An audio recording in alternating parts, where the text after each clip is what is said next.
রাজশাহী থেকে পঞ্চগড় যাওয়ার জন্য বাইক নিয়ে বের হলো ফাহিম। তার বন্ধু বান্ধব তার পিছনে আসতেছে। রাত 2টা, মাঝ রাস্তায় একটা হোটেল এসে সবাই খাওয়া দাওয়া করে। ফাহিম সবাইকে উদ্দেশ্য করে বলতে লাগলো, কিরে তোরা শর্টকাটে যাবি নাকি মেইন রাস্তা দিয়ে যাবি? আমি তো মেইন রাস্তা দিয়ে যাব ভাবতেছি। আপনি মেইন রাস্তা দিয়ে যান আর আমরা শর্টকাটে যাব। আপনার সাথে একটা চ্যালেঞ্জ রইল, যেহেতু আমরা পঞ্চগড় যাইতেছি, সো যদি আপনি আমাদের আগে ওইখানে গিয়ে পৌঁছে যান, তাহলে আপনি ওইখানে যতদিন থাকবেন আপনার সকল খরচ এবং বাইকের যত তেল লাগে আমরা দিব। ঠিক আছে, ডান। তবে একটা কথা, আমি যদি রাস্তায় কোনো সমস্যায় পড়ি বা আমার বাইক যদি কোনো সমস্যায় পড়ে, তখন তোরা যদি কিছু চাস আমার কাছে, তাহলে আমি কিন্তু দিতে পারবো না, এটা মনে রাখিস। ঠিক আছে, আমরা তোর কাছে কোনো কিছুই চাইবো না। যদি বাইকের কোনো সমস্যা হয় এখন তাহলে যাওয়া যাক। এই বলে ফাহিম মেন রাস্তা দিয়ে ফুল স্পিডে বাইক চালিয়ে যাইতেছে। প্রায় 20 মিনিট। হঠাৎ সামনে দেখতে পেল একটা বড় ট্রাক দাঁড়িয়ে আছে এবং একটা মেয়েকে তুলে নিয়ে যাওয়ার চেষ্টা করতেছে। মেয়েটার পরনে লাল বেনারসি।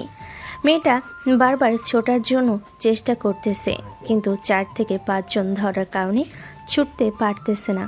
ফাহিম তার বাইক লোকগুলোর সামনে এসে দাঁড় করিয়ে ব্যাগের ভেতর থেকে একটা খেলনা পিস্তল বের করে। তাদের সামনে দাঁড়িয়ে বলতে লাগে, কিরে, এই মেয়েকে তুলে নিয়ে যাবি? যা, নিয়ে যা, দেখি তোরা কত দূর নিয়ে যেতে পারিস। আমার হাতে পিস্তল দেখেছিস? জাস্ট একটা গুলি করব, সাথে সাথে মাটিতে পড়ে কাতরাতে কাতরাতে মারা যাবি। ফাহিমের কথা শুনে লোকগুলো ভয়ে তাড়াতাড়ি করে গাড়িতে উঠে ওইখান থেকে চলে গেল। এইদিকে ফাহিম মেয়েটার কাছে এসে মেয়েটাকে উদ্দেশ্য করে বলতে লাগলো, এই মেয়ে, তোমার বাড়ি কোথায়? আর ওই ছেলেগুলো তোমাকে কোথায় পেয়েছে? আর তুমি এইভাবে বিয়ের লাল বেনারসি, গলায় সোনার গহনা মনে হচ্ছে পরে আছো, এইসব দেখে তো ওই লোকগুলো তাদের লোভ সামলাতে পারে নাই। আসলে আমি বিয়ে বাড়ি থেকে পালিয়ে এসেছি। আজকে আমার বিয়ে ছিল, কিন্তু ছেলে আমার একদম পছন্দ হয় নাই। ছেলেটা অনেক খারাপ, আমাদের এলাকার নেতার ছেলে। সে অনেক মেয়েদের সাথে খারাপ কাজ করেছে, আমি সব কিছুই জানি। আমার বান্ধবীর সাথেও সে খারাপ কাজ করেছে। আমার আব্বু আম্মু আমাকে জোর করে তার সাথে বিয়ে দেওয়ার চেষ্টা করতেছে, তাই আমি বিয়ে বাড়ি থেকে কোনো রকম বান্ধবীদের সাহায্য নিয়ে পালিয়ে এসেছি। ও আচ্ছা, তো এখন কোথায় যাবেন? আর এইগুলো তো মনে হচ্ছে সোনার গহনা, এগুলো পরে থাকলে তো যদি কোথাও হারিয়ে যায় তাহলে তো অনেক সমস্যা হবে। এখনকার গহনার যেই দাম। হ্যাঁ, আপনি যদি একটু ম্যানেজ করেন তাহলে আমি আপনার ব্যাগের ভেতরে আমার এই গহনাগুলো রাখতে পারি। আর আমি কোথায় যাব, কি করব, এসব কোনো কিছুই জানি না। আপনার তো বাইক আছে, আমাকে কি একটা ভালো জায়গায় নামিয়ে দিয়ে আসতে পারবেন, যেখানে আমি থাকতে পারবো কয়েকটা দিন? হ্যাঁ, আমার জানা মতে একমাত্র হোটেল ছাড়া আর কোনোখানে ভালো জায়গা নেই। আপনি চাইলে আমি আপনাকে একটা ভালো হোটেলে নামিয়ে দিয়ে আসতে পারি। পঞ্চগড় অনেক আগে গিয়েছিলাম, তখন দেখেছিলাম ভালো হোটেল আছে। এখন গেলে তো আরও ভালো হোটেল পাওয়া যাবে। ঠিক আছে, তাহলে আমাকে নিয়ে চলেন, আমিও যাব। মানজিয়া তার গহনাগুলো খুলে ফাহিমের বাইকের পেছনে বসে পড়ল। এদিকে ফাহিম ভালোভাবে বাইক চালাচ্ছে। দীর্ঘ 4 ঘন্টা পর ফাহিম চলে আসলো পঞ্চগড়। এসে দেখে তার সকল বন্ধুরা চলে এসেছে। ফাহিমের পিছনে সদ্য লাল শাড়ি পরা মেয়েকে দেখে সবাই অবাক হয়ে তাকিয়ে রইল ফাহিমের দিকে। কি বলবে বুঝে উঠতে পারছে না। হঠাৎ রাফিয়া বলতে লাগলো, ফাহিম, তোর পিছনে ওই মেয়েটা কে? আগে তো কখনো দেখি নাই। আর এই মেয়েটা লাল বেনারসি পরে আছে কেন? তুই কি এই মেয়েটাকে বিয়ে করেছিস নাকি? আর এই মেয়েটাকে কোথায় পেলি? আমি ফাহিমের গার্লফ্রেন্ড। ফাহিম প্রায় 5 ঘন্টা আগে আমাকে বিয়ে করেছে, সো আমি তার বউ। সবাই আমাকে সম্মান দিয়ে কথা বলবে। মানজিয়ার মুখে এই রকম কথা শুনে ফাহিম হাঁ করে তাকিয়ে রইল মানজিয়ার দিকে। এদিকে মানজিয়া চুপচাপ দাঁড়িয়ে রইল বেশ কিছুক্ষণ পর। রাফিয়া মানজিয়াকে উদ্দেশ্য করে বলতে লাগলো, আচ্ছা যাই হোক, বিয়ে যেহেতু করে ফেলেছো আমাদেরকে না জানিয়ে, সো এখন আমরা আর কি বলবো। ফাহিম ভাইয়া রুম বুক করে ফেলেছি, চলেন। আর আপনাদের তো কাপল বেডরুম দিতেই হবে। কাপল বেডরুম না দিলে এক বিছানায় ঘুমাতে পারবেন না। আরে ঘুমাতে পারবো, সমস্যা হবে না। আপনাদের ভাইয়া বিছানায় শুয়ে থাকবে আর আমি আপনাদের ভাইয়ার বুকের উপর ঘুমাবো। ফাহিম এতক্ষণ চুপ ছিল। মানজিয়া আর এই কথা শুনে ফাহিম আর চুপ থাকতে পারল না, মুখ ফসকে বলে ফেল। এই মেয়ে, তোমার তো সাহস কম না। আর আমি তোমাকে কখন বিয়ে করেছি? তোমাকে তো রাস্তায় কিডন্যাপারদের হাত থেকে বাঁচিয়েছিলাম, আর তুমি এখন আমাকে তোমার নিজের জামাই বানিয়ে ফেলেছো। এটা কিন্তু একদম ঠিক কাজ করো নাই। আর তুমি যে আমাকে বিয়ে করেছো, কাবিননামা কোথায়? কাবিননামা দেখাও। হ্যাঁ, আমার তো একদম খেয়াল ছিল না আপনারা যে বিয়ে করেছেন। কাবিননামা দেখান। কাবিননামা দেখে এরপরে আমরা বিশ্বাস করব। এর আগে আমরা বিশ্বাস করব না যে আপনারা বিয়ে করেছেন। হ্যাঁ, কাবিননামা দেখান। কাবিননামা তো আপনার কাছে থাকবে, দেখান তাড়াতাড়ি। মানজিয়া কি বলবে বুঝতে পারছে না। বেশ কিছুক্ষণ চুপ থাকার পর মানজিয়া ফাহিমকে উদ্দেশ্য করে বলতে লাগলো। এই জিনিসটার আপনি মিথ্যা কথা বলতেছেন কেন? আপনি যে কাবিননামা রেখে এসেছেন ওইখানে, এখন এখানে এসে বলতেছেন যে বিয়ে করেন নাই। আপনারা যদি আমার কথা বিশ্বাস করেন তাহলে কাজী অফিসে ফোন দিয়ে জিজ্ঞাসা করতে পারেন যে বিয়ে করেছে কিনা। রাফিয়া দেখ, তোরা অন্তত আমাকে বিশ্বাস কর। আমি এই মেয়েটাকে রাস্তায় পেয়েছি। রাস্তায় এই মেয়েটাকে কিডন্যাপাররা তুলে নিয়ে যাচ্ছিল, পরে আমি বাঁচিয়েছি। আর যদি আমার কথা বিশ্বাস না করিস, এই ব্যাগের ভিতরে দেখ, এই মেয়ের সকল গহনা রাখা আছে। এই মেয়েটা বিয়ের আসর থেকে পালিয়ে এসেছে, আর এখন বলতেছে যে এই মেয়েটা আমাকে বিয়ে করেছে। আচ্ছা ভাই, তোরা এখন চুপ কর। অনেক দূর থেকে এসেছি, এখন একটু নিজেদের রুমে গিয়ে রেস্ট কর। সকাল হয়েছে, এখন দুপুরের দিকে একবারে খাওয়া দাওয়া করে এই সমস্যার সমাধান করব। এখন সবাই সবার রুমে যাও। আর ফাহিম, তুই যেহেতু ঝামেলা নিয়ে এসেছিস, ঝামেলা তোর সাথে রাখবি। আমার কোনো কিছু করতে পারবো না, বা তোকে সাহায্য করতে পারবো না। ভাই, আমাকে সাহায্য করার দরকার নেই, শুধু এই মেয়ের হাত থেকে বাঁচা। এই মেয়ে কত বড় একটা মিথ্যা কথা বলে ফেলেছে শুনেছিস? যাই হোক, এখন যার যার রুমে যা। আর এই মেয়ে চলো আমার সাথে, গিয়ে ফ্রেশ হয়ে এরপরে রেস্ট করবে। ফাহিম তার রুমের চাবিটা নিয়ে মানজিয়াকে নিয়ে চলে আসলো রুমে। মানজিয়া চুপচাপ বসে আছে। বিছানায় মানজিয়াকে বসে থাকতে দেখে ফাহিম বলতে লাগলো। কি ব্যাপারে এইভাবে বসে আছেন কেন? যান, গিয়ে ফ্রেশ হয়ে আসেন। আমার তো কাপড় ওই কিডন্যাপারদের গাড়িতে রাখা ছিল, তারা তো কাপড় নিয়ে গেছে। এখন আমি কি পরবো এটাই ভাবতেছি। আর আপনি যদি পারেন তাহলে আমার বান্ধবীর কাছ থেকে আমাকে ড্রেস এনে দিতে পারবেন। বড় মুখ করে তো বলেছেন যে আমি আপনার বয়ফ্রেন্ড। এখন কেমন লাগে? এখন তাদেরকে গিয়ে বলেন যে আমি বিয়ে বাড়ি থেকে পালিয়ে এসেছি, সাথে শুধু গহনা ছিল আর কাপড় চোপড় ছিল, ওইগুলো কিডন্যাপার নিয়ে গেছে। অযথা আমাকে ফাঁসিয়ে দিতেছেন। আমি তো আপনাকে চিনিও না। এমন করতেছেন কেন? আমি একটা বিপদে পড়েছি, বিপদ থেকে রক্ষা করতে পারবেন না আপনি? তাহলে কেমন পুরুষ হলেন আপনি বলেন তো আমাকে? আমার তো মনে হয় আপনি কাপুরুষ। এটার জন্য আপনি বলতেছেন যে পারবেন না। এই ফাহিম কখনোই কাপুরুষ হয় না। আপনি এখানে ওয়েট করেন, আমি 4-5 মিনিটের মধ্যে আপনাকে ড্রেস এনে দিতেছি। এই বলে ফাহিম চলে আসলো রাফিয়ার রুমের সামনে। কলিং বেল দিতেই রাফিয়া এসে দরজা খুলে দিল। ফাহিমকে দাঁড়িয়ে থাকতে দেখে বলতে লাগলো। কি ব্যাপার, এখানে দাঁড়িয়ে আছিস কেন? তোর না বউ আছে ঘরে, তোর বউয়ের কাছে যা। দেখ রাফিয়া, আমার মাথা এমনিতেই গরম আছে, তুই আবার গরম করিয়ে দিস না। যেটা বলতেছি সেটা শোন। ওই মেয়েটার ড্রেস নাই, ওই মেয়েটার জন্য ড্রেস দে তোর কাছ থেকে। আচ্ছা, তুই 1 মিনিট দাঁড়া, আমি মাত্র ড্রেসগুলো লাকেজ থেকে বের করেছিলাম, তোকে আমি এক্ষুনি এনে দিতেছি। এই বলে রাফিয়া বিছানার উপর থেকে এক সেট ড্রেস এনে ফাহিমকে দিয়ে দিতেই ফাহিম চলে আসলো তার রুমে। এসে দেখে মানজিয়া রুমে নেই। মানজিয়াকে ডাকতে লাগলো। বেশ কিছুক্ষণ মানজিয়াকে ডাকার পর হঠাৎ মানজিয়া ওয়াশরুম থেকে একটা হাত বাড়ি বের করে দিয়ে বলতে লাগলো। এই যে আমি এখানে কাপড়গুলো ওয়াশরুমের সামনে আমার হাতে দিয়ে যান, আর আপনি ভুলেও কিন্তু ওয়াশরুমে ঢুকবেন না এখন। আমি অন্য ছেলেদের মতো ছেলে না যে যখন তখন মেয়েদের ওয়াশরুমের ভিতরে ঢুকে যাব। আপনি তাড়াতাড়ি ড্রেস চেঞ্জ করে বাইরে আসেন, আমি আবার ফ্রেশ হব। অনেক দূর থেকে এসেছি, ক্লান্ত লাগতেছে অনেক। মানজিয়া ফ্রেশ হয়ে চলে আসলো বাহিরে। ফাহিম মাথা নিচু করে ওয়াশরুমের ভিতর ঢুকে গেল। ফাহিম মানজিয়াকে এখনও ভালোভাবে দেখে নাই। ফ্রেশ হয়ে এসে ফাহিম বাহিরে বের হয়ে মানজিয়ার দিকে তাকাতেই অবাক হয়ে গেল। হা করে তাকিয়ে আছে ফাহিম মানজিয়ার দিকে। এটা দেখে মানজিয়া কিছুটা লজ্জা পেয়ে গেল আর বলতে লাগলো, এইভাবে আপনি আমার দিকে তাকিয়ে কি দেখতেছেন? আমি কি বাঘ নাকি ভাল্লুক যে আমাকে এভাবে তাকিয়ে দেখতেছেন? মাশাল্লাহ মাশাল্লাহ, আপনি তো দেখতে আকাশের পরীর চাইতেও অনেক সুন্দর। মন তো বলতেছে আপনার সাথে কিছুক্ষণ ছাদে গিয়ে গল্প করি রাতের বেলা। হয়েছে হয়েছে, আর পটানোর চেষ্টা করতে হবে না। ফ্রেশ হয়ে এসেছেন, এখন রেস্ট করেন। আর দুপুরবেলা উঠে কি করব সেটা ভাবতে হবে। ফাহিম আর কিছু না বলে শুয়ে পড়ল মানজিয়ার পাশে। এদিকে মানজিয়া মাঝখানে একটা কোলবালিশ দিয়ে রেখেছে।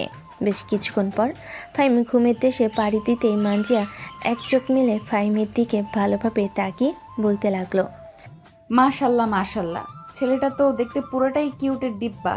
মন চাইতেছে এক্ষুনি তাকে ওই গোলাপি লাল দুইটা মন চাইতেছে এখনই তার ওই গোলাপি গাল দুইটাকে কামড় মেরে আরো গোলাপি বানিয়ে দিতে। এসব বলতে না বলতে মানজিয়া ফাহিমের গালে টপাস করে একটা কামড় বসিয়ে দিতে ফাহিম ঘুম থেকে লাফ দিয়ে উঠল আর বলতে লাগলো, এই মেয়ে, আপনার সমস্যা কি? আমার গালে কামড় দিয়েছেন কেন? আপনার কি লজ্জা শরম বলতে কোনো কিছুই নেই? এইভাবে একটা অপরিচিত ছেলের গালে কামড় দিয়েছেন? আপনার তো মান সম্মান বলতে কোনো কিছুই নেই। আমার মান সম্মান থাকলে তো আমি অবশ্যই বলতাম। মান সম্মান নেই বলেই তো আপনার গালে কামড় দিয়ে বসেছি। তবে আপনার গাল দুইটা যে এত কিউট আগে জানতাম না। ফাহিম আর কিছু বলল না, আবারও শুয়ে পড়ল উল্টো পাশ ঘুরে। ফাহিম গভীর ঘুমে আচ্ছন্ন হয়ে আছে। এদিকে মানজিয়া ফাহিমের দিকে বারবার তাকাচ্ছে, কিন্তু ফাহিম তো ঘুমিয়ে আছে। এটা দেখে মানজিয়া ফাহিমকে এক লাথি মেরে খাটের উপর থেকে নিচে ফেলে দিল আর ঘুমের ভান করে ঘুমাতে লাগলো। এইদিকে ফাহিম নিচে পড়ে গিয়ে চিৎকার করে উঠল। পাশের রুম থেকে তার বন্ধু বান্ধবরা আড্ডা দিচ্ছিল। সবাই ফাহিমের চিৎকার শুনে তাড়াতাড়ি করে চলে আসলো ফাহিমের রুমের সামনে আর বলতে লাগলো, কিরে ফাহিম, কি হয়েছে? এভাবে চিৎকার করে উঠলি কেন? দরজা খোল বন্ধু, কি হয়েছে আমরাও দেখতে চাই। এত জোরে চিৎকার করে উঠলি যে আমরা সবাই তোর চিৎকার শুনে তোর দরজার সামনে চলে এসেছি। ফাহিম কোনো রকম কোমরে হাত দিয়ে আস্তে আস্তে উঠে চলে আসলো দরজার কাছে। দরজাটা খুলে দিতেই সবাই ভিতরে চলে আসলো। ফাহিম দেখতে মাশাল্লাহ অনেক সুন্দর আর ফর্সা। নিচে পড়ে গিয়ে তার মুখে ব্যথা পেয়েছে, গাল দুইটা লাল হয়ে আছে, নাকও কিছুটা লাল হয়ে গেছে। এটা দেখে ফারিয়া ফাহিমকে উদ্দেশ্য করে বলতে লাগলো, ফাহিম, তোর এরকম অবস্থা হয়েছে কেন? মানজিয়া তোকে কিছু বলেছে, মানে কিছু করেছে নাকি? আর কিছু করলেও তো এরকম অবস্থা থাকতো না। আরেকটা জিনিস, তোর গালে কামড়ের দাগ কেন? নিশ্চয়ই মানজিয়া তোর গালে কামড় দিয়েছে। শালার একজন কেনে কপালে জুটিয়েছি। না তো আমি ঘুমাতে পারতেছি, না তো আমি কোনো কিছু করতে পারতেছি। রাফিয়া, তোর দুইটা পায়ে পড়তেছি, তুই বোন প্লিজ এই রুমে থাক, না হলে এই মেয়েটা আমাকে মেরে আলু ভর্তা বানিয়ে পরোটার সাথে খেয়ে ফেলবে। না ভাই, তোর যে এই অবস্থা করেছে, এখন যদি আমি এই রুমে থাকি তাহলে তো এর চাইতেও দ্বিগুণ আমার অবস্থা খারাপ হবে। চল চল, আমরা সবাই আমাদের রুমে যাই। ফাহিম, যা তুই গিয়ে রুমে ঘুমা। এই বলে সবাই ওইখান থেকে চলে গেল। এদিকে ফাহিম পড়ে গেছে মানকা চিপাই। বিছানায় এসে শুয়ে পড়তে মানজিয়া বলতে লাগলো, সরি মিস্টার ফাহিম, আমি বুঝতে পারিনি আপনি এইভাবে পড়ে যাবেন। আমি জাস্ট মজা করে আপনাকে হালকাভাবে লাথি মেরেছিলাম। আপনি যে একেবারে সাইডে গিয়ে ঘুমিয়ে আছেন এটা আমি খেয়াল করি নাই। আপনি জানেন আপনার এই সামান্য ভুলের জন্য আমার কত বড় ক্ষতি হতে পারত? এইখান থেকে পড়লে আমি মরে যেতাম, বা আমার হাতের একটা আঙুল বা আমার কোনো অঙ্গ প্রত্যঙ্গ ভেঙেও যাইতো। সরি বললাম তো, আর কখনো এরকম মজা করব না। এইবারের মতো আমাকে মাফ করে দেন। এখন আপনি ঘুমান, আমার ঘুম আসতেছে না। যখন ঘুম আসবে তখন আমি ঘুমাবো। ফাহিম মানজিয়ার মায়াভরা মুখের দিকে তাকিয়ে আর কিছু বলতে পারল না। বেশ কিছুক্ষণ এইভাবে যাওয়ার পর ফাহিম ঘুমিয়ে গেল। এইদিকে মানজিয়া কিছুক্ষণ চিন্তাভাবনা করার পর মানজিয়া ও ফাহিমকে জড়িয়ে ধরে ঘুমের দেশে পাড়ি জমালো।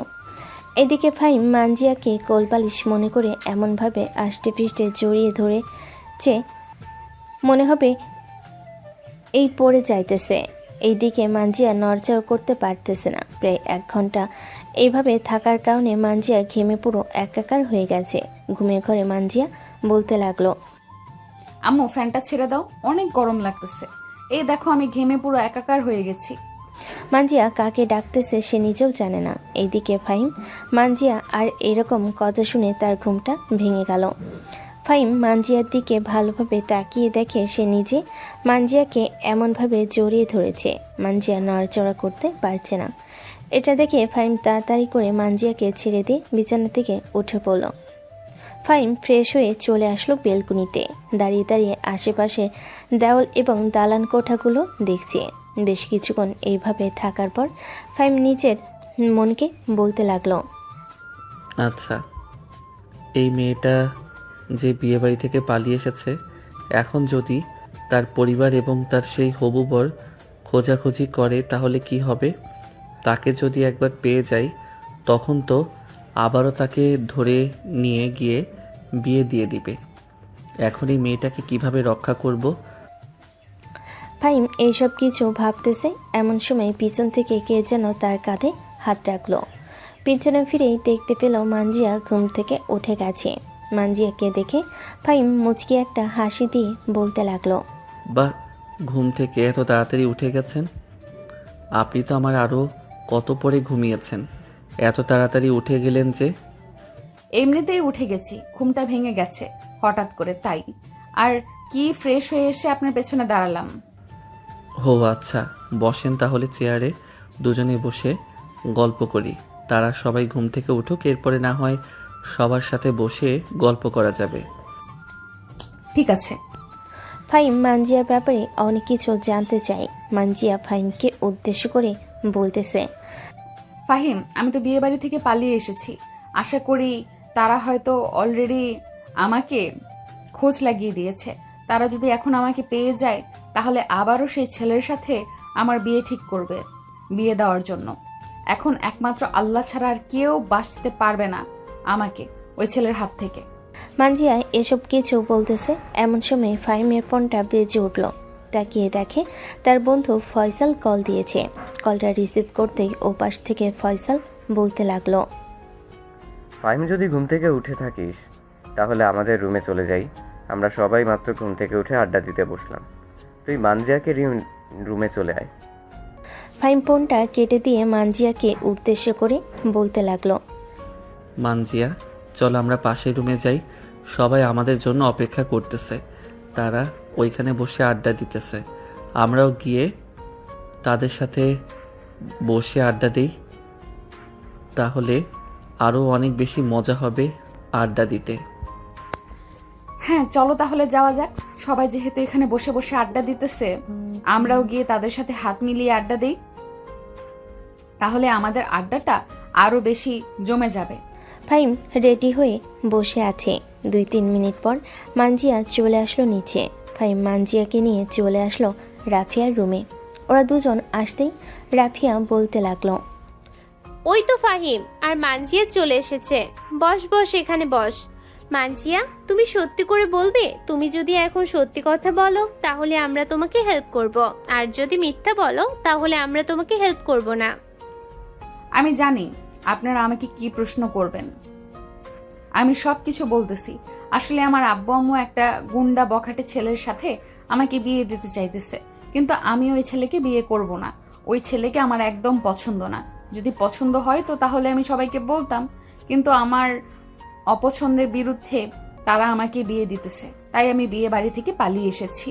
আমার আব্বু গ্রাম প্রধান, আমাদের অনেক জায়গায় সম্পত্তি আছে। আমার দাদা এক সময় গ্রামের জমিদার ছিল। যাই হোক, আর ভেতরে না যাই, এখন আমি এখানে চলে এসেছি। আপনারা আমাকে কিভাবে সাহায্য করবেন করেন। এই ফয়সাল, সাব্বির, রানা আর ফাহিম ভাইয়া, আপনি কি বলেন? এখন মানজিয়াকে কিভাবে হেল্প করা যায়? কিভাবে আর করব? চল তাকে তার বাসায় পৌঁছে দিয়ে আসি, আর সবাইকে উদ্দেশ্য করে বলবো যে ভালো একটা ছেলের সাথে তাকে বিয়ে দেওয়ার জন্য। আপনি তো সবার মধ্যে থেকে অনেক ভালো, তাহলে আপনি আমাকে বিয়ে করে ফেলেন। অন্য কেউ বিয়ে করার চাইতে আপনি করে ফেললে আরো বেশি ভালো হবে। আমার 2টা বউ আছে, 2 বউয়ের 2টা করে বাচ্চা আছে। আপনাকে আমি বিয়ে করতে যাব কোন দুঃখে? এই সাব্বির, তুই বিয়ে করতে চাইলে বিয়ে করতে পারিস, তোর তো আবার বউ দরকার। ভাই, আমার বিয়ে করার প্রয়োজন নেই এখন, কারণ আমার গার্লফ্রেন্ড আছে, তাকে নিয়ে আমি সব কিছুই করতে পারি। আর কয়েকদিন পর বাসায় জানিয়ে দেব, এরপরে তাদের বাসায় যাব। বাহ, এত কিছু হয়ে গেল আর আমি কোনো কিছুই জানলাম না।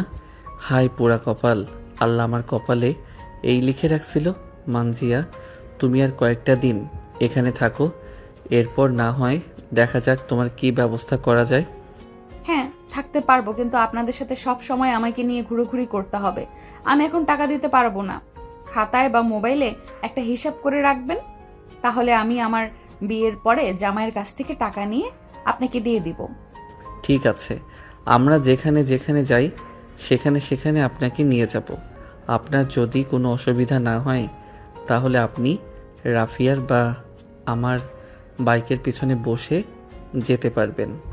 রাফিয়ার পিছনে বসে যাওয়ার দরকার নেই। আপনার পিছনে বসে যেহেতু মাঝপথ থেকে এসেছিলাম, তাহলে যতদিন থাকবো ততদিন আপনার পেছনে বসে ঘুরোঘুরি করব। আর আমি বাইক চালাতে পারি, আপনারা আবার ভাইবেন না যে আমি বাইক চালাতে পারি না। এই বলে মানজিয়া সবার সাথে আড্ডায় মেতে উঠল।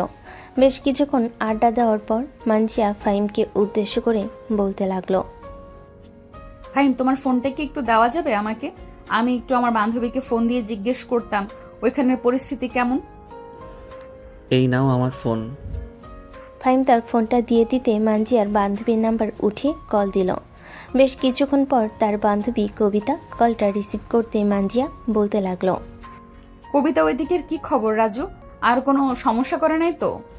সমস্যা তো করে নাই, কিন্তু এমন কিছু কথা বলে গেছে যেগুলো তোর আব্বুও সহ্য করতে পারে নাই। সেন্সলেস হয়ে পড়ে গেছে মাটিতে। তুই এখান থেকে চলে গিয়ে খুব ভালো কাজ করেছিস বান্ধবী। আমাদের মতো তুই তোর নিজের জীবনটা বাঁচিয়েছিস। শোন, আমাকে ফোন দিস না বেশি। আমাকে ফোন দিলে পরে ওরা সন্দেহ করবে। ঠিক আছে, তুই কোনো চিন্তা করিস না, আমি তোকে ফোন দিব না। আর তুই আব্বু আম্মুর খেয়াল রাখিস, ভাইয়াকে বলিস আব্বু আম্মুর খেয়াল রাখার জন্য। এ বলে মানজিয়া কলটা কেটে দিল। বেশ কিছুক্ষণ পর ফাহিমের ফোনটা আবার বেজে উঠল। তাকিয়ে দেখে তার ছোট বোন কল দিয়েছে। কলটা রিসিভ করতেই ও পাশ থেকে তার ছোট বোন বলতে লাগলো, ভাইয়া, তুমি নাকি পালিয়ে বিয়ে করেছো? এটার জন্যই তো বলি এত পাগল কেন ঘোরাঘুরি করার জন্য। দাঁড়াও, আম্মুকে আমি এক্ষুনি বলছি।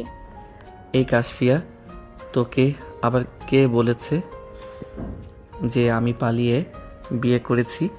তুই কিছু না জেনে শুনে আম্মু আব্বুর কানে অযথা বাজে কথা লাগিয়ে দিবি না।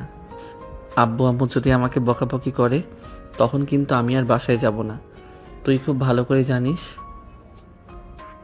যে আমি কোথায় কোথায় থাকতে পারি। হয়েছে হয়েছে, আর আমাকে ভয় দেখানোর প্রয়োজন নেই। আমি তোমার এসব শুনে ভয় পাই না। ভয় পাইলে আরো অনেক আগেই ভয় পাইতাম। তার চাইতে ভালো তুমি সত্যি করে বলে দাও যে তুমি বিয়ে করেছো, তাহলে আমি আব্বু আম্মুর কাছে কোনো কিছুই বলবো না। আমার বোন, আমার কলিজার টুকরা, আমি সত্যি করে বলতেছি যে আমি বিয়ে করি নাই। বিয়ে করলে আরও অনেক আগেই তোকে জানাতাম, কারণ তুই আমার একমাত্র ছোট বোন। তুমি সত্যি বলতেছো? আমার তো একদম বিশ্বাস হচ্ছে না। আচ্ছা, তুমি তোমার বন্ধুদেরকে কল করে একজন একজন করে কথা বলার জন্য। আমি তোমার সব বন্ধুদের গলার ভয়েস সাউন্ড চিনি। কাশফিয়া, এখন কিন্তু বেশি হয়ে যাইতেছে। তুই কিন্তু এখন বেশি কথা বলতেছিস। এখন কিন্তু আমি ফোনটা কেটে দিব। তুমি যদি এখন ফোন কেটেও দাও তাহলে আমি ভেবে নিব যে তুমি আমার সাথে মিথ্যে কথা বলছো। পরে আম্মুকে আমি আরো অনেক কিছু বলবো, তখন কিন্তু বুঝতেই পারছো আম্মু তোমাকে ঝাড়ু দিয়ে পিটা করবে। আচ্ছা, এই নে শোন। এই তোরা কাশফিয়ার সাথে কথা বলতো। এ বলে ফাহিম সবার গলার সাউন্ড শোনাতে লাগলো। হঠাৎ মানজিয়া চিৎকার করে উঠল। মানজিয়ার চিৎকার শুনে কাশফিয়া বলতে লাগলো, এই তো এখন বুঝে ফেলেছি তুমি বিয়ে করে ফেলেছো। আর কোনো কিছু বলার প্রয়োজন নেই আম্মু। এ বলে কাশফা ফোনটা কেটে দিল। এইদিকে ফাহিম মানজিয়ার দিকে চোখ বড় বড় করে তাকিয়ে আছে। এটা দেখে মানজিয়া ভয় পেয়ে বলতে লাগলো, আমি আবার কি করলাম রাফিয়া আপু? আমার পায়ে জোরে পাড়া মারছে, তাই তো আমি ব্যথায় চিৎকার করে উঠেছি। না হলে কি আমি চিৎকার করতাম? রাফিয়ার বাচ্চা, এখন যদি আম্মু আব্বুর কাছে উল্টাপাল্টা কিছু বলে তাহলে তোর খবর আছে। ফিরোজের সাথে পরে তোর বিয়ে খুব ভালোভাবে করাবো, এটা মনে রাখিস। প্লিজ ফাহিম, এরকম করিস না। আমি তো জাস্ট মজা করেছি, তাই বলে তুই এরকম একটা কথা বলতে পারলি? তুই আমার সাথে যে রকম করবি আমিও তোর সাথে ওই রকম করব। আমি আমার রুমে গেলাম। আর মানজিয়া, তুমি আজকে থেকে রাফিয়ার রুমে থাকবে, আমার রুমে থাকতে পারবে না।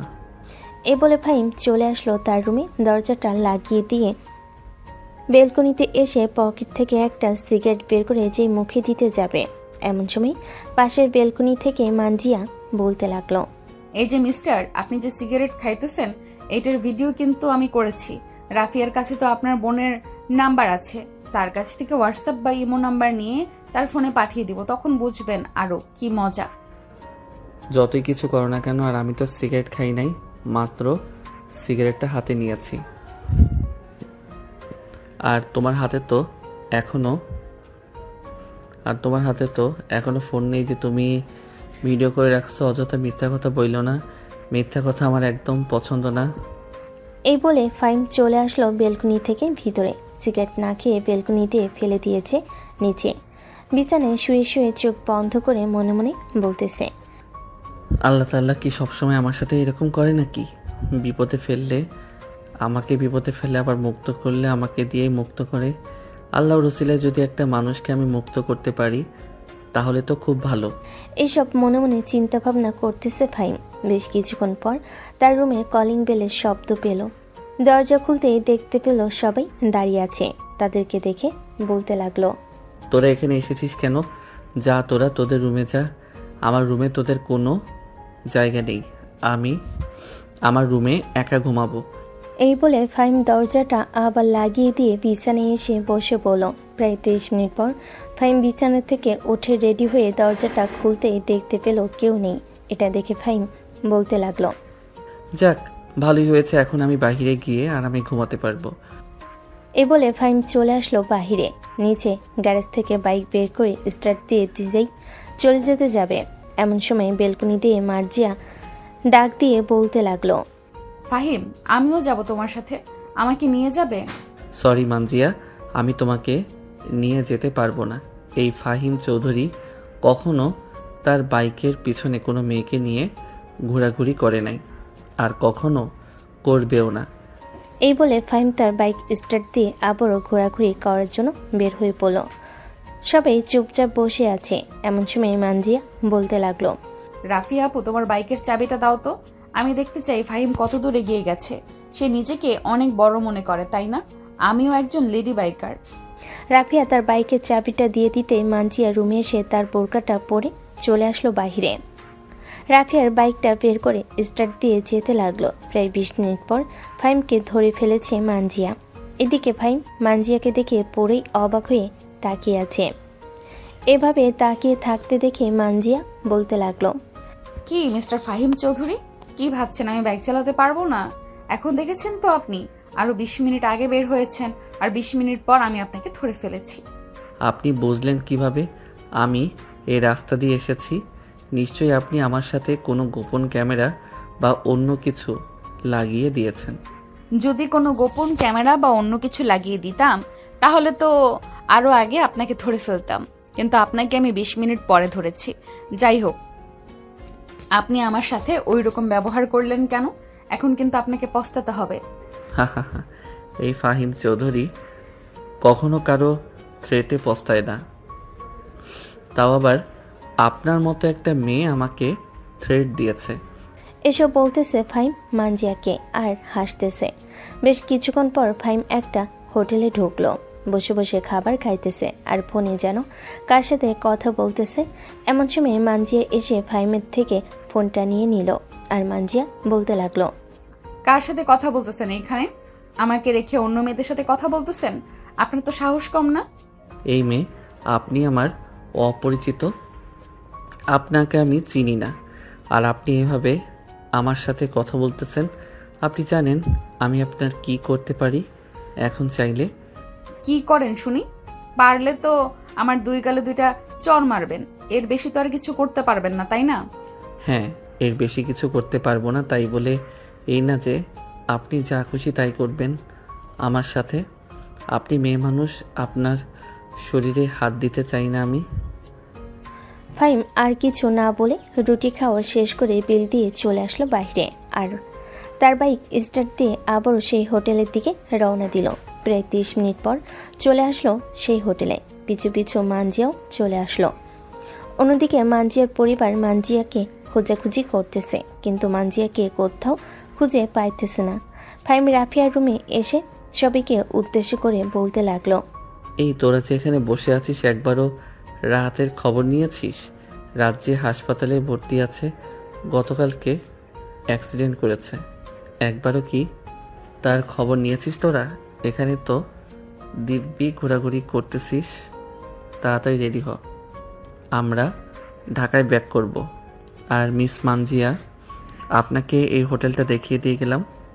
হোটেলটা অনেক ভালো, আপনি এই হোটেলে থাকতে পারেন যতদিন ইচ্ছা। আপনার সোনা গহনা যেগুলো আছে ওইগুলো একটা একটা করে বিক্রি করবেন আর খাবেন। আশা করি আগামী 6 মাস এখানে থাকতে পারবেন বা এর বেশি। ফাহিম, তোর কি মাথা নষ্ট হয়ে গেছে? একা একটা মেয়েকে এখানে রেখে যাব আমরা? বিপদে পড়েছে, তাকে উদ্ধার করেছিস তুই, তাই বলে মাঝপথে এখন আবারও ফেলে রেখে চলে যাবি? যদি আবারও কিছু হয়ে যায়? এখানে তো সবাই দেখেছে যে আমাদের সাথে মানজিয়া ছিল। যদি মানজিয়ার কোনো কিছু হয়ে যায় তাহলে তো মানজিয়ার পরিবার আমাদের বাড়িতে পুলিশ নিয়ে আসবে, তখন কি হবে বুঝতে পারছিস? ভাই, আমি এই ঝামেলা নিয়ে যেতে পারবো না আমার বাসায়। এমনিতেই কাশফিয়া আম্মু আব্বুকে কি যেন বলেছে। আব্বু আম্মু কতবার ফোন দিয়েছে, একবার আমার ফোনের দিকে তাকিয়ে দেখ। আচ্ছা, তোর বাসায় নিয়ে যাওয়ার দরকার নেই, আমি আমার বাসায় নিয়ে যাব, তবুও তুই কোনো কিছু বলতে পারবি না। ঠিক আছে, তোর বাসা মানে তোর বাসা, আমার বাসায় যাতে না হয় মনে রাখিস কথাটা। এই বলে ফাহিম সবাইকে নিয়ে রেডি হয়ে চলে আসলো বাহিরে। চেক আউট করে ফাহিম চলে আসলো নিচে। সবাই সবার বাইক নিয়ে বাইরে বের হয়ে দাঁড়িয়ে আছে। এমন সময় শুধু একা রয়ে গেল মানজিয়া। মানজিয়াকে দেখে ফাহিম বলতে লাগলো। আপনি রাফিয়ার পেছনে বসেন আর সাদিয়া তুই আমার পিছনে বস।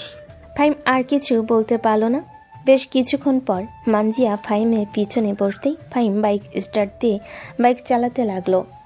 দুপুর 2টা। ফাহিম এবং বাকি সবাই বসে আছে হোটেলে। খাওয়া দাওয়া শেষ করে আবার বের হয়ে পড়ল রাজশাহীর উদ্দেশ্যে।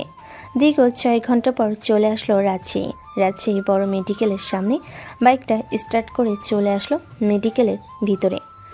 রাহাতের কেবিন খুঁজে সবাই চলে আসলো রাহাতের কেবিনে। এসে দেখে রাহাতের এক হাত ব্যান্ডেজ করা আর পা ব্যান্ডেজ করা। বেশ কিছুক্ষণ পর রাহাত ফাহিমকে উদ্দেশ্য করে বলতে লাগলো। ফাহিম, তুই তো এখানে ছিলি না, তুই তো চলে গেছিলি ঘোরার জন্য। ফারহানের ছেলেপেলেরা আমাকে পিছন থেকে ধাক্কা মেরে ফেলে দিয়েছে, কোনো রকম আমি বেঁচে ফিরছি। আর একটুর জন্য ট্রাকের নিচে যাই নাই। ট্রাকের নিচে গেলে আজকে তোরা আমাকে দেখতে পারতি না। আচ্ছা রাহাত, তুই এখানে থাক। ফয়সাল আমার সাথে আয় তো একটু। রাফিয়া, তোরা সবাই এখানে বসে থাক, আজকে ফারহানের অবস্থা খারাপ করে দিব। এই বলে ফাহিম রেগে ফয়সালকে নিয়ে চলে আসলো বাইরে। পকেট থেকে ফোনটা বের করে তার পুরো গ্যাংকে খবর দিয়ে দিল। 10 মিনিটের মধ্যে সবাই চলে আসলো ফাহিমের সামনে। প্রায় 200টা বাইকের পিছনে মোট 400 জন এসেছে। ফাহিম সবাইকে নিয়ে চলে আসলো ফারহানের আড্ডাখানায়। এসে দেখে ফারহান এবং তার ছেলেপেলেরা বসে আছে। ফাহিমকে দেখে ফারহানের বন্ধু বলতে লাগলো। ফারহান, ওই দেখ, ফাহিম তার দলবল নিয়ে চলে এসেছে। আজকে মনে হয় আমাদেরকে মেরে ভর্তা বানিয়ে ফেলবে। তাড়াতাড়ি এখান থেকে চল না, না হলে আমরা এখানেই মারা যাব। ফাহিম চলে আসলো ফারহানের সামনে। ফারহানকে উদ্দেশ্য করে বলতে লাগলো। এখান থেকে পালানোর চেষ্টা করিস না, তোরা পালানোর চেষ্টা করলে 400 জন লোক আছে, 400 জনের মায়ের খাইতে খাইতে তোরা আধ মরা হয়ে যাবি। সত্যি করে বল, রাহাতের সাথে তোদের কি শত্রুতা ছিল? রাহাত তোদের কি এমন ক্ষতি করেছে যে তোরা রাহাতকে এভাবে মারলি? আমাদের ইচ্ছে হয়েছে তাই আমরা মেরেছি। আর রাহাত, এর উপর আমাদের কোনো জেদ ছিল না, সব ছিল তোর উপরে।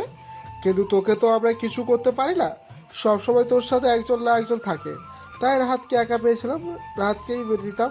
তোরা এটা করে অনেক বড় ভুল কাজ করেছিস। এখন তোদের কি অবস্থা হবে সেটা চিন্তা কর। এই তোরা দাঁড়িয়ে আছিস কেন? মার্শালাদের। ফারহানদের সবাইকে মেরে ভর্তা বানিয়ে ওইখান থেকে চলে আসলো ফাহিম আবারও হাসপাতালে। রাহাতের সাথে কথা বলে ফাহিম চলে আসলো বাইরে। তার বাইক স্টার্ট দিয়ে বাড়ির দিকে যেতে লাগলো। প্রায় 20 মিনিট পর চলে আসলো বাসায়।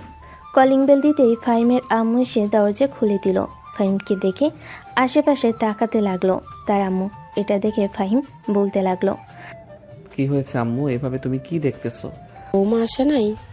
তুই যাকে বিয়ে করেছিস গতকাল রাতে, সে কোথায়? তাকে নিয়ে আসলি না কেন? আম্মু তোমরা কি পাগল হয়ে গেছো? আমি বিয়ে করব আর তোমাদেরকে জানাবো না? অন্তত পালিয়ে গিয়ে বিয়ে করলেও তো তোমাদেরকে জানাতাম। আমো, ভাইয়া একদম মিথ্যে কথা বলছে। ভাইয়া বিয়ে করেছে কিন্তু তোমাদেরকে বলতে চাইছে না। রাফি আপু আমাকে এইসব বলেছে যে ভাইয়া বিয়ে করে ফেলেছে। ভাইয়া মানজিয়া ভাবি কোথায়? তাকে নিয়ে আসে না কেন? কাশফিয়া, তুইও পাগল হয়ে গেছিস, এ বাড়ির সবাই পাগল হয়ে গেছে। আমি আর এই বাড়িতে থাকবই না, আমি আমার সব কিছু নিয়ে চলে যাইতেছি। আম্মু দেখছো, ভাইয়া বিয়ে করতে না করতেই এই বাড়ি থেকে চলে যাচ্ছে আলাদা হয়ে। যাও যাও, আব্বু এখন এসে শুনবে তোমাদের কাছ থেকে আলাদা হয়ে গিয়েছো, তখন তোমাকে জেলে ভরে দিবে, তখন মজা লাগবে। ফাহিম 2 কানে 2টা আঙ্গুল ঢুকিয়ে চলে আসলো তার রুমে। দরজাটা ভালোভাবে বন্ধ করে দিয়ে ফ্রেশ হয়ে বিছানায় শুয়ে আছে। অন্যদিকে ফারিয়া মানজিয়াকে উদ্দেশ্য করে বলতে লাগলো, মানজিয়া, ফাহিমের সাথে কিন্তু তোমাকে খুব ভালো মানিয়েছে। এই ফয়সাল, চল আমরা একটা প্ল্যান করি, মানজিয়ার সাথে ফাহিমের বিয়ে হবে। কিভাবে? এটা তো পসিবল না। পসিবল, কিন্তু তোরা কিছুই করতে পারবি না, এইটা আমি খুব ভালো করে জানি। আমার কথা অনুযায়ী যদি চলতে পারিস তাহলে মানজিয়াকে ফাহিম বিয়ে করবেই। ঠিক আছে, বল কিভাবে কি করতে হবে, আমরা সব কিছু করতে রাজি আছি। তেমন কিছু না, জাস্ট এখন আমি মানজিয়াকে নিয়ে ফাহিমদের বাসায় যাব। বাকিটা ফাহিমের আম্মু এবং তার বোন আশা করি ঠিক করে নিতে পারবে, কারণ তারা সব সময় চায় যে ফাহিম সবসময় ভালো থাকুক।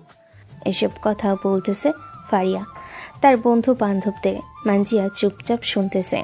বেশ কিছুক্ষণ এসব কিছু শোনার পর মানজিয়া রাফিয়াকে উদ্দেশ্য করে বলতে লাগলো, রাফি আপু, ফাহিম যদি রাজি হয় তাহলে তাকে জোর করার প্রয়োজন নেই, কারণ আমি চাই না কেউ আমাকে অপছন্দ করুক। আরে তুমি এসব নিয়ে চিন্তা করো না, ফাহিম দেখবে তোমাকে খুব আপন করে রাখবে এবং খুব ভালোবাসবে। ফাহিমের সাথে আমরা চলাচল করি, তাকে আমরা খুব ভালো করেই চিনি। চলো এখন তোমাকে নিয়ে যাই।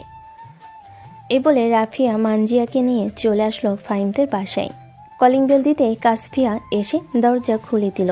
রাফিয়ার সাথে মানজিয়াকে দেখে বলতে লাগলো, আম্মু, ভাইয়ের বউ চলে এসেছে, তাড়াতাড়ি বরণ ডালে নিয়ে আসো। আজকে ভাইয়ের বউকে বরণ করে একেবারে বাড়ির ভিতর ঢুকাবো। এদিকে ফাহিম ঘুমিয়ে আছে, প্রচুর ক্লান্ত লাগতেছে। অন্যদিকে নিচে ফাহিমের আম্মু এবং তার বোন মানজিয়াকে বরণ করে ঘরের ভিতর ঢুকিয়ে আনলে।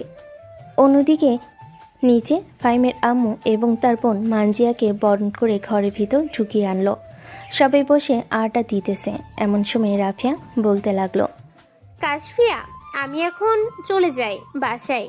যদি আমাকে ফাহিম দেখে ফেলে তাহলে আমার হাত যে গুটি এক জায়গায় রাখবে না, সে আমাকে মেরে পাগলা কুকুরকে খাইয়ে দিবে। ঠিক আছে, যাও, আর আমরা সবকিছু ঠিকঠাক করে তোমাদেরকে খবর দিব, তখন তোমরা তাড়াতাড়ি করে চলে আসবে। ঠিক আছে, আমাদের কি খবর দিও। রাফিয়া চলে গেল। এদিকে কাশফিয়া এবং তার আম্মু বসে বসে মানজিয়ার সাথে কথা বলতেছে। সন্ধ্যা 6টা। ফাহিম ঘুম থেকে উঠে নিচে আসতে দেখতে পেল মানজিয়া বসে আছে। মানজিয়াকে দেখে হাঁ করে তাকিয়ে আছে ফাহিম। কি বলবে বুঝে উঠতে পারতেছে না। এমন সময় কাশফিয়া ফাহিমকে উদ্দেশ্য করে বলতে লাগলো, ভাইয়া তুমি ভাবিকে নিয়ে আসো নাই তো কি হয়েছে? ভাবি একা একাই চলে এসেছে তোমার কাছে। এই মেয়ে, তোমার কি লজ্জা সরব নেই? তোমাকে যে আমি বিয়ে করি নাই, তবুও তুমি কেন আমার পিছু পিছু ঘুরতেছো? আম্মু দেখেন, আপনার ছেলে এসব কি বলতেছে। সে নাকি আমাকে বিয়ে করে নাই, অথচ কালকে রাতে আপনার ছেলে আমাকে বিয়ে করেছে কাজী অফিসে। মানজিয়ার প্রত্যেকটা কথা শুনে ফাহিম অবাক হচ্ছে। বিশেষ করে অবাক হচ্ছে মানজিয়া ফাহিমের আম্মুকে আম্মু ডেকেছে। ফাহিম, তুই যদি আর একবার বৌমাকে বকা দিয়েছিস তাহলে তোর খবর আছে। একটু পর তো তোর আব্বু আসবে, তখন আমি তোর আব্বুর কাছে বলে দেব তুই বৌমাকে বকা দিস। আরে আম্মু, যাকে আমি বিয়ে করি নাই তোমরা কেন অযথা তার সাথে আমার এরকম মিল দিতেছো? আমি যদি বিয়ে করতাম তাহলে আমি তো বলতাম তোমাদেরকে, একটু না একটু। অন্তত তোমাদেরকে না বললে কাশফিয়াকে তো বলতাম। হয়েছে হয়েছে, তুমি গতকালকে বাইরে থেকে কাচ্চি বিরিয়ানি খেয়েছো, আমাকে তো একবারও বলো নাই, আবার বলছো তুমি বিয়ে করেছো। এটা আমাকে বলবে? হাই খোদা, আমাকে এখনো এই জঙ্গলের মাঝে রেখেছো কেন? আমাকে উঠিয়ে নাও, এইখানে আর আমার ভালো লাগতেছে না। এ বলে ফাহিম বাইকের চাবিটা নিয়ে ওইখান থেকে চলে আসলো বাইরে। তার বাইক স্টার্ট দিয়ে সোজা চলে আসলো পাড়ার চায়ের দোকানে। বসে বসে চা খাইতেছে। অন্যদিকে কাশফিয়া মানজিয়াকে উদ্দেশ্য করে বলতে লাগলো, ভাবি আপনার কি পোশাক নেই নাকি? পোশাক ছিল, আসলে আমি বাস থেকে নামছিলাম তখন মনে ছিল না ব্যাগ নিয়ে আসার জন্য বাসের ভেতর থেকে, এটার জন্যই আর কি, কোনো পোশাক নেই আমার। আচ্ছা, ও আচ্ছা, চলো তোমাকে এখন শপিং মলে নিয়ে যাব। আম্মু টাকা দাও, ভাবির জন্য পোশাক কিনতে আনবো। এই নে ড্রয়ারের চাবি, 20,000 টাকা নিয়ে যা, ভালো ভালো ড্রেস কিনে দিবি। ঠিক আছে আম্মু, ভালো ভালো ড্রেস কিনে দিব, তুমি কোনো চিন্তা করো না। কাশফিয়া তার আম্মুর ডট থেকে 20,000 টাকা নিয়ে মানজিয়াকে নিয়ে নিচে চলে আসলো শপিং করতে। বেশ কিছুক্ষণ শপিং করার পর মানজিয়া বলতে লাগলো, কাশফিয়া শুধু আমার জন্যই কিনবে নাকি তোমার জন্য কিছু কিনো? আর আমি আমার একটা গহনা বিক্রি করব, সোনার দোকান কোথায় আমাকে একটু দেখিয়ে দিতে পারবে? গয়না বিক্রি করার দরকার নেই আম্মু, যা টাকা দিয়েছি এতেই হয়ে যাবে। আর আমি গত 3 দিন আগে শপিং করে গেছি, এখন আমার কোনো কিছুরই দরকার নেই। না, আমার একটা গহনা বিক্রি করার দরকার, আমার কিছু টাকা লাগবে। টাকা লাগবে না, টাকা আমি দিব, তবুও গয়না বিক্রি করার দরকার নেই। আরও দেখো কিছু কিনবে নাকি। এইদিকে ফাহিম তার বন্ধু বান্ধবদের নিয়ে চলে এসেছে শপিং মলে, ঘোরাঘুরি করতেছে। এমন সময় ফাহিম মানজিয়া এবং কাশফিয়াকে দেখতে পেল। তাদের দুজনকে দেখে ফাহিম চলে আসলো তাদের সামনে আর বলতে লাগলো, কি রে, তোরা দুজন এখানে কি করিস আর কখন আসলি? বাপ্পা, বউ শপিং করতে চলে এসেছে, এখন দেখি জামাইও সে কথা শুনে সেও চলে এসেছে শপিং করার জন্য। ভাবি যাও, ভাইয়ের সাথে গিয়ে শপিং করে আসো। দেখ কাশফিয়া, এটা শপিং মল আর আমি এই মেয়েকে বিয়ে করি নাই, মানে বিয়ে করি নাই। তোদের শপিং করা শেষ, তোরা বাসায় চলে যা। আরে আমি এসেছিলাম মানজিয়ার ড্রেস কেনার জন্য, এখন তো কিনে ফেলেছিস। কাশফিয়া আর মানজিয়া চলে গেল। এদিকে ফাহিম একটা ফোন কিনে চলে আসলো ওইখান থেকে। রাত 11টা। ফাহিম বাসে এসে বাইক গ্যারেজে রেখে চলে আসলো তার রুমে। এসে দেখে মানজিয়া বসে আছে। মানজিয়াকে দেখে না দেখার ভান করে চলে আসলো ওয়াশরুমে। ফ্রেশ হয়ে বসে আছে সোফায়। এমন সময় মানজিয়া বলতে লাগলো, আচ্ছা ফাহিম, আমি কি এখানে এসে কোনো অপরাধ করে ফেলেছি? যদি অপরাধ করে থাকি তাহলে আমাকে বলো, আমি এক্ষুনি এখান থেকে চলে যাব। আপনি এখানে এসে বড় একটা ভুল করে ফেলেছেন। আমার আব্বু আম্মু বিশ্বাস করে ফেলেছে আমি যে আপনাকে বিয়ে করে ফেলেছি, কিন্তু একমাত্র আপনি এবং আমি ছাড়া আর কেউ জানে না যে আমরা দুইজন বিয়ে করি নাই। আপনি আমার আব্বু আম্মুকে বলে দেন যে আমরা দুজন বিয়ে করি নাই। অযথা মিথ্যা একটা সম্পর্ক হয়ে থাকবে এখানে। আপনি বিপদে পড়েছেন, আপনাকে বিপদ থেকে রক্ষা করেছি। আপনি আমাদের বাড়িতে যতদিন ইচ্ছা ততদিন থাকতে পারেন, আপনাকে কেউ কিছু বলবে না। তবু আপনি এই মিথ্যা সম্পর্ক দিয়ে আমার আব্বু আম্মুকে বুঝ দিবেন না। আমি আমার আব্বু আম্মুকে বলে দিয়েছি যে আমরা বিয়ে করি নাই, কিন্তু আপনার আব্বু আম্মু তবুও আমার কথা বিশ্বাস করতেছে না। আমি বলেছি যে আমাদের কাবিননামা নেই, আমরা বিয়ে করলে অবশ্যই কাবিননামা থাকতো। বিশ্বাস করবে কি করে? আপনি এমন জায়গায় বলেছেন যে তারা বিশ্বাস না করে থাকতে পারে না। আচ্ছা, যাই হোক, খাওয়া দাওয়া করেছেন? না, এখনো খাওয়া দাওয়া করি নাই। আপনি আসবেন বলে আপনার জন্য অপেক্ষা করছিলাম। চলেন খাওয়া দাওয়া করে আসি। হ্যাঁ চলেন। মানজি আর ফাহিম চলে আসলো নিচে। সবাই খাবার টেবিলে বসে খাবার খাইতেছে। এমন সময় ফাহিমের আব্বু বলতে লাগলো, ফাহিম, মানজিয়া যা যা বলেছে তা কি সব সত্যি কথা? তোরা কি সত্যি বিয়ে করিস নাই? না আব্বু, আমরা বিয়ে করি নাই, আর আমি ওনাকে ভালোভাবে চিনিও না। ওনার সাথে আমার রাস্তায় পরিচয় হয়েছে। কিডন্যাপাররা ওনাকে নিয়ে যেতে চাইছিল, পরে আমি ওনাকে বাঁচিয়েছি। আচ্ছা, যাই হয়ে যাক না কেন, আমরা সিদ্ধান্ত নিয়েছি যে সবাই যেহেতু জানাশোনা হয়ে গেছে, মানজিয়ার সাথে তোর বিয়ে হবে। তোর যদি কোনো আপত্তি থাকে তাহলে বলতে পারিস। আব্বু, তোমরা মানজিয়ার পরিবারের সাথে কথা বলে এরপর যা সিদ্ধান্ত নেবার তা নাও। তোমাদের কথার বিরুদ্ধে আমি কখনো যাই নাই, আর আশা করি যাব না। এই বলে ফাহিম খাওয়া দাওয়া শেষ করে চলে আসলো তার রুমে। বিছানায় শুয়ে শুয়ে তার বন্ধু বান্ধবদের সাথে কথা বলতেছে। প্রায় 30 মিনিট পর মানজিয়া ফাহিমের রুমের ভিতরে প্রবেশ করলো। মানজিয়াকে দেখে ফাহিম বলতে লাগলো, দেখেন, আমাদের এখনো বিয়ে হয় নাই, আপনি দয়া করে কাশফিয়ার রুমে গিয়ে একটু ঘুমাবেন। আমি আপনার বোনের রুমে ঘুমাবো, আগে থেকেই সিদ্ধান্ত করে রেখেছি। আপনার সাথে কিছু কথা ছিল, জরুরি, তার জন্য আমি আপনার রুমে এসেছি। আমি আমার গহনাগুলো বিক্রি করতে চাই। আপনি যদি আমাকে বিয়েও না করেন তাহলে আমি এই গহনাগুলো দিয়ে একটা অনলাইন বিজনেস খুলে কাজ করতে পারবো। গহনা বিক্রি করার দরকার নেই। আপনার যদি টাকার প্রয়োজন হয় তাহলে আম্মুর কাছে বলবেন, আম্মু আপনাকে টাকা দিবে। আর এই নেন, আপনার জন্য নতুন ফোন কিনে নিয়ে এসেছি। আপনি আপনার বান্ধবীর সাথে কথা বলে আপনার আব্বু আম্মুকে বলবেন যে আমাদের বাসায় আসার জন্য। আমরা যদি আপনাদের ওইখানে যাই তাহলে বুঝতেই পারছেন সমস্যা হবে। আচ্ছা, আমি আমার বান্ধবীকে ফোন দিয়ে বলবো যে আমার আব্বু আম্মু বলার জন্য আপনাদের বাসায় আসতে। আপনাদের ঠিকানাটা দিয়ে দিলে খুব ভালো হতো। এইটা হচ্ছে আমাদের বাড়ির ঠিকানা। আপনি এই ঠিকানা বললেই আপনার আব্বুদেরকে নিয়ে আসবে। আর যদি বলেন গাড়ি পাঠানোর জন্য, আমাদের নিজস্ব গাড়ি আছে, ড্রাইভারও আছে, তাকে দিয়ে পাঠিয়ে দিব আপনার আব্বু আম্মুকে নিয়ে আসার জন্য। আমাদেরও নিজস্ব গাড়ি আছে, আমি ঠিকানা দিয়ে দিলে আব্বু আম্মু চলে আসবে। আজকে তো মঙ্গলবার, শুক্রবারের কথা বলবে, শুক্রবার যাতে এখানে আসে। ঠিক আছে, শুক্রবারে কথা বলেন, শুক্রবারে আব্বুও বাসায় থাকবে। মানজিয়া আরও কিছুক্ষণ কথা বলে চলে আসলো কাশফিয়ার রুমে। এসে দেখে কাশফিয়া বসে বসে পড়তেছে। কাশফিয়াকে এতক্ষণ পড়তে দেখে মানজিয়া বলতে লাগলো, কাশফিয়া, তুমি এত রাত অবধি পড়াশোনা করো। আমি তো পরীক্ষা থাকলেও রাত 10টা পর্যন্ত পড়ালেখা করি। আসলে আমি এখন না প্রতিদিনই এরকমভাবে পড়াশোনা করি, রাত 10টা 11টা 12টা 1টা এরকম। সামনে আমার পরীক্ষা, এটার জন্য। ও আচ্ছা, এই দেখো তোমার ভাইয়া আমার জন্য ফোন কিনে এনে দিয়েছে। সত্যি বলতে তোমার ভাইয়া প্রথম দিন যদি আমাকে না বাঁচাতো তাহলে আজকে হয়তো আমাকে তারা মেরে ফেলতো। ভাবি, এসব বলো না। আল্লাহ যা করে ভালোর জন্যই করে।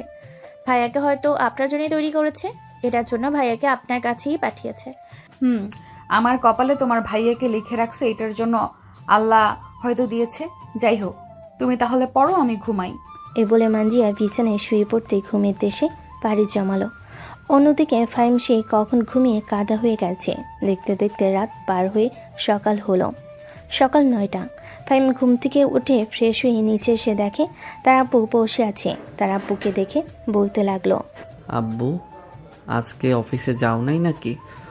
না, আজকে অফিসে যাই নাই, ভালো লাগছিল না, শরীরটা কেমন যেন করতেছে, এটার জন্য অফিসে যাই নাই আজকে।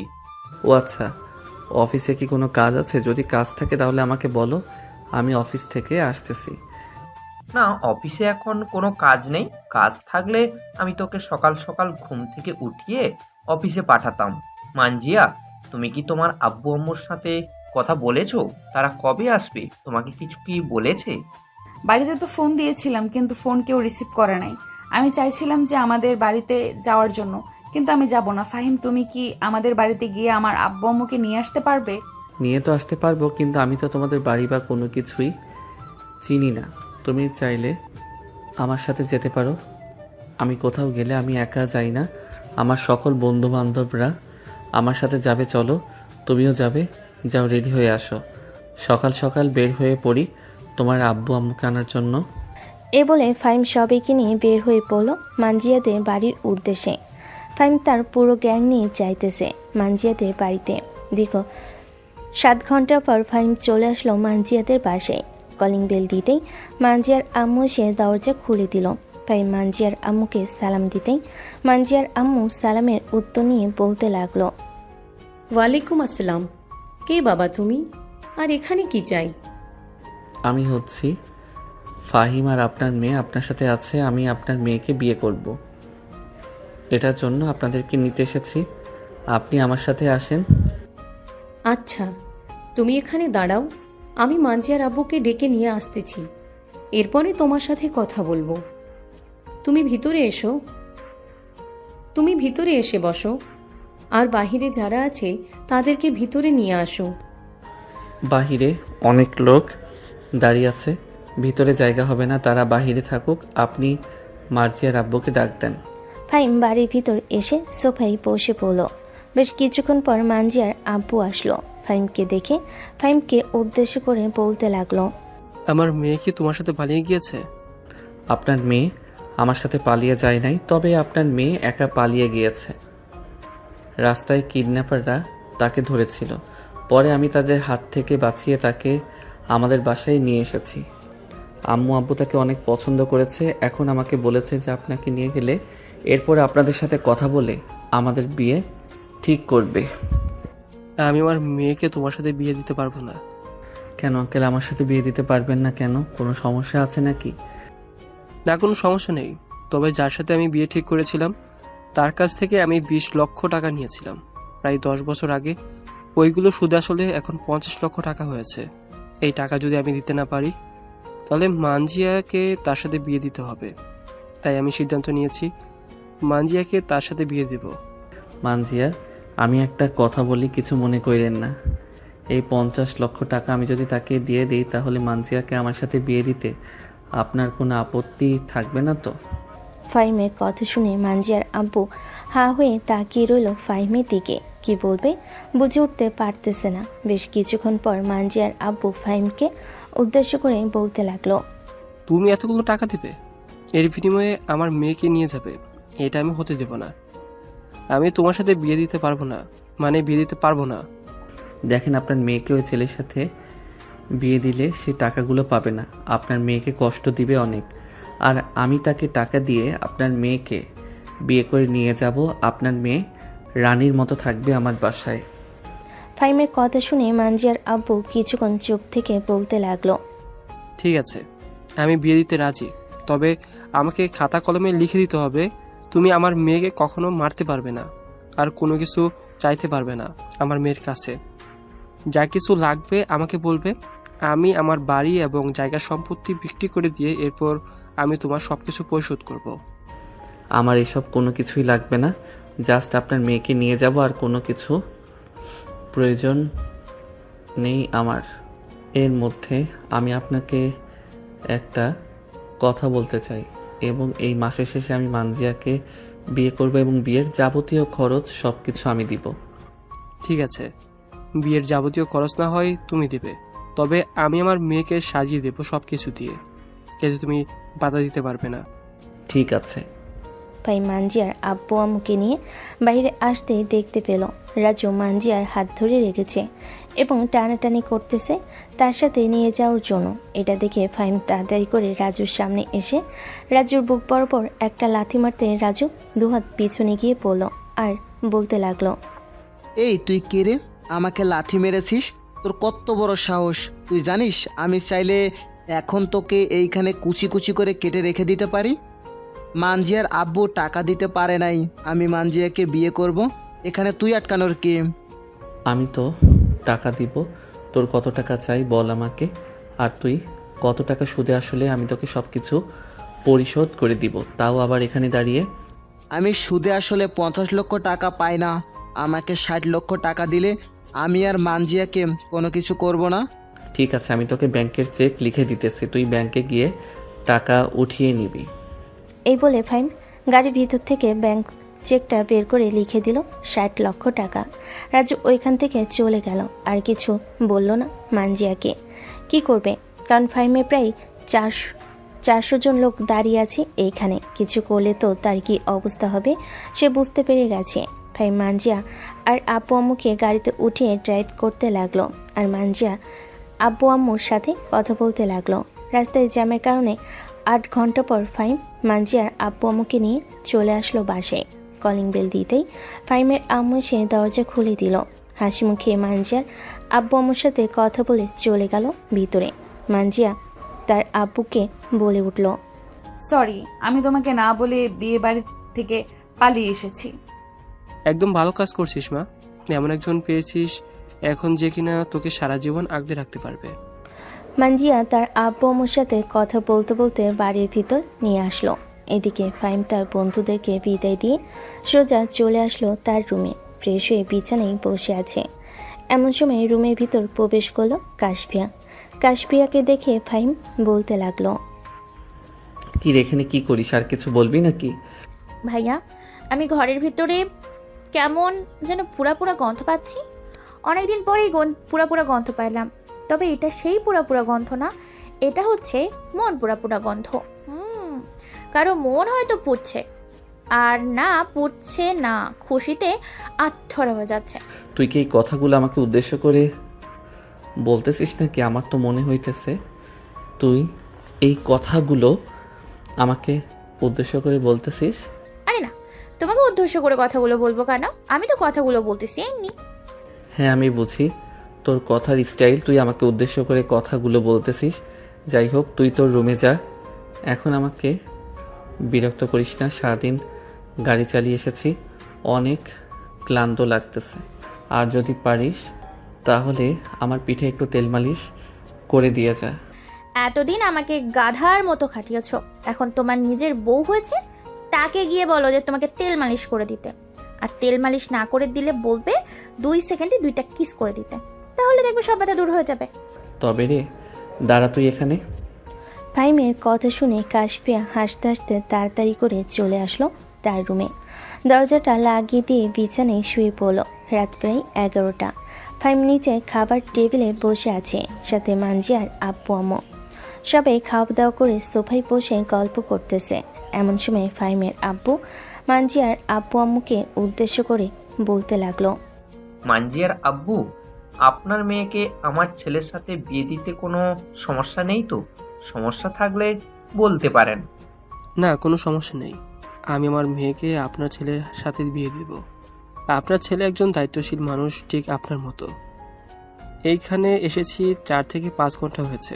আপনার কথার স্টাইল এবং কথার ধরন দেখে বুঝে ফেলেছি আপনি কী রকম মানুষ। আপনার ছেলে পুরো আপনার মতো হয়েছে। আপনি বলেন, বিয়ের দিন তারিখ কবে ফেলা হবে? আমি আর কি বলবো, আপনি মেয়ের বাবা, আপনি যেটা ভালো মনে করেন সেটাই বলেন।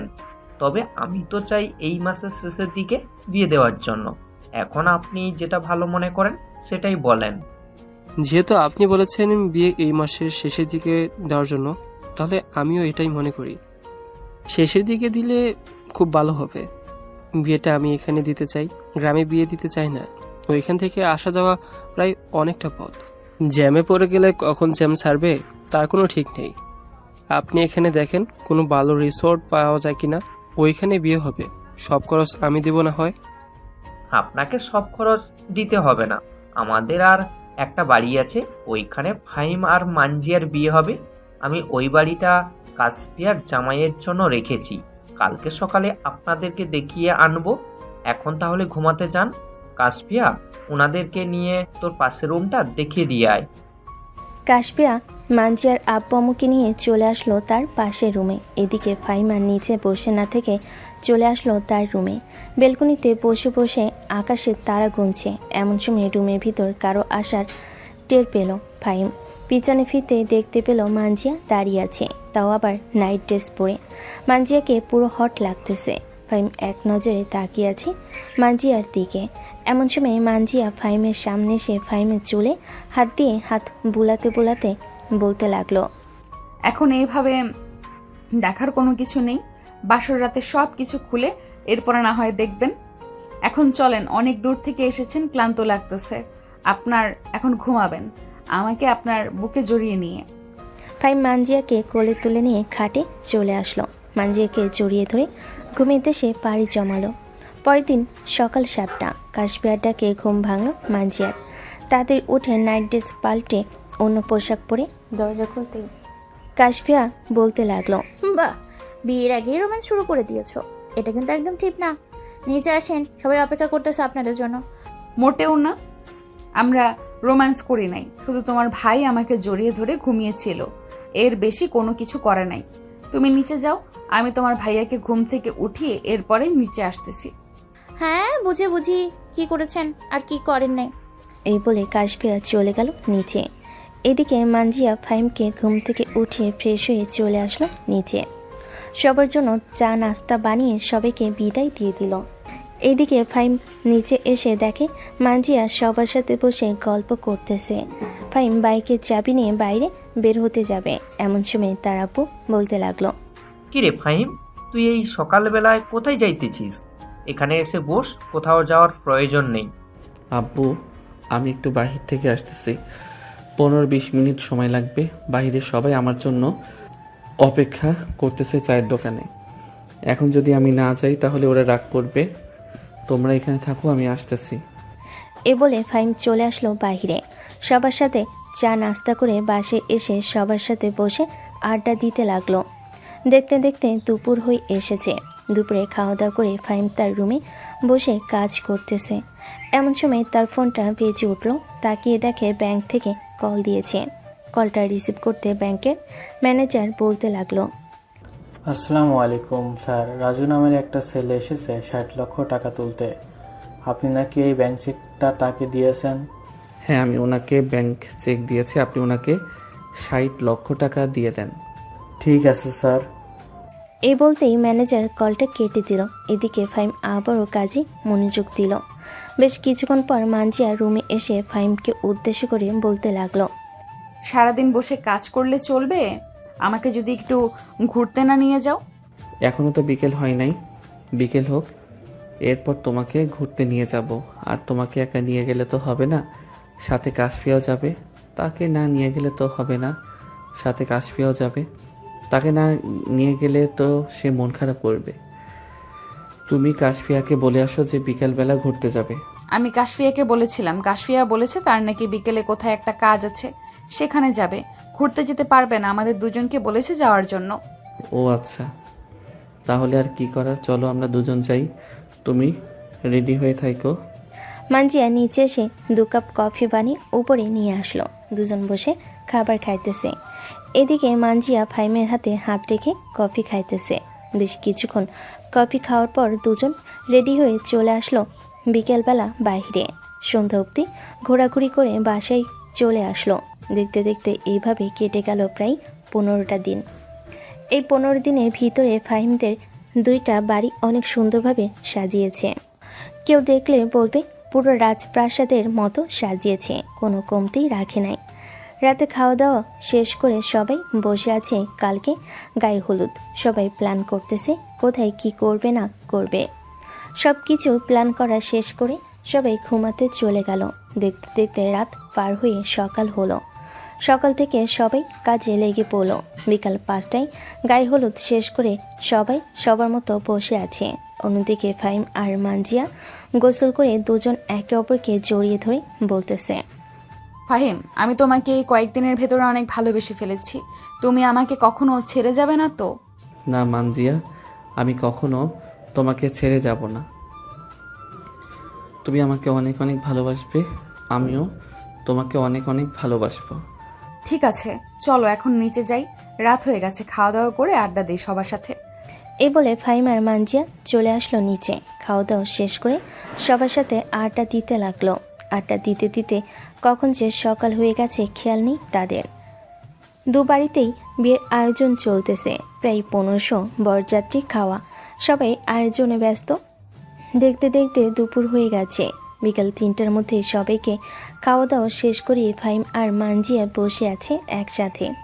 বেশ কিছুক্ষণ এইভাবে যাওয়ার পর কাজী সাহেব আসলো। মানজিয়াকে উদ্দেশ্য করে বলতে লাগলো, সাজ্জাদ চৌধুরীর একমাত্র ছেলে ফাহিম চৌধুরী কাবিনের নগদ 30,000 টাকা বুঝিয়া পাইয়া থাকেন, তাহলে বলেন আলহামদুলিল্লাহ কবুল। আলহামদুলিল্লাহ কবুল, আলহামদুলিল্লাহ কবুল, আলহামদুলিল্লাহ কবুল। আলহামদুলিল্লাহ। এবার বরপক্ষকে বলছি, মাতা সুফিয়া বেগম এবং পিতা খলিল সাহেবের একমাত্র মেয়ে মানজিয়া চৌধুরীর নগদ 30,000 টাকা ধার্য করিয়া এই বিয়ে। যদি রাজি থাকেন তাহলে বলেন আলহামদুলিল্লাহ, আমি এই বিয়ে কবুল করলাম। 3 বার বলবেন। আলহামদুলিল্লাহ, আমি এই বিয়ে কবুল করিলাম। আলহামদুলিল্লাহ, আমি এই বিয়ে কবুল করিলাম। আলহামদুলিল্লাহ, আমি এই বিয়ে কবুল করিলাম। আলহামদুলিল্লাহ, বিয়ে সম্পূর্ণ হয়েছে। এখন সবাই দোয়া ধরেন। কাজী সাহেব দোয়া পড়িয়ে দিয়ে তার পাওনা টাকা নিয়ে চলে গেল ওইখান থেকে। এইদিকে সকল কাজ শেষ করে ফাহিম মানজিয়াকে নিয়ে চলে আসলো বাসায়। মানজিয়াকে সবে বরণ করে নিয়ে চলে আসলো বাসর ঘরে। এদিকে ফাহিম চলে আসলো ছাদে, সব বন্ধুদের সাথে আড্ডা দিতেছে। দেখতে দেখতে রাত 12টা বেজে গেল।